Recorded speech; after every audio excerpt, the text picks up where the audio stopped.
आज हम भगत सिंह के एक बहुत ही शक्तिशाली और निजी लेख मैं नास्तिक क्यों हूं पर एक गहरी नजर डालेंगे। जी। ये उनकी फांसी से कुछ ही समय पहले लिखा गया था और ये सिर्फ उनके मानने या ना मानने की कहानी नहीं है, बिल्कुल नहीं। बल्कि ये उनके पूरे क्रांतिकारी दिमाग की बुनियाद को समझने का एक मौका है। और इससे लिखने का जो संदर्भ है वो उसे और भी ज्यादा जरूरी बना देता है। हाँ, उन पर ये इल्जाम लगाया जा रहा था कि दिल्ली बमकांड और लाहौर षड्यंत्र केस के बाद जो उन्हें शोहरत मिली उससे वो अहंकारी हो गए हैं। अच्छा, तो उनका नास्तिक होना उसी घमंड का नतीजा माना जा रहा था। जी।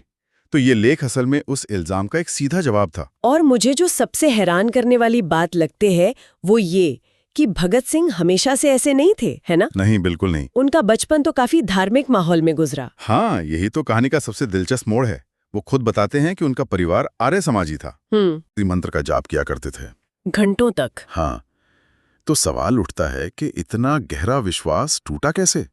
इसकी वजह थी अध्ययन, पढ़ना। जी।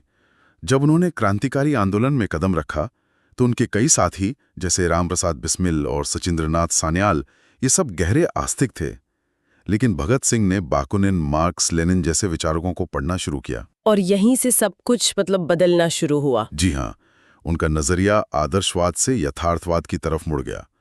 वो कहते हैं कि 1926 के अंत तक उन्हें ये यकीन हो गया था कि एक सर्वशक्तिमान भगवान का विचार एक कोरी बकवास है। तो 1926 तक वो पूरी तरह नास्तिक बन चुके थे। लेकिन इंसान का विश्वास वो सबसे ज्यादा तब परखा जाता है जब वो मौत के सामने खड़ा हो। सही बात है। क्या उन पर प्रार्थना करने का कोई दबाव था?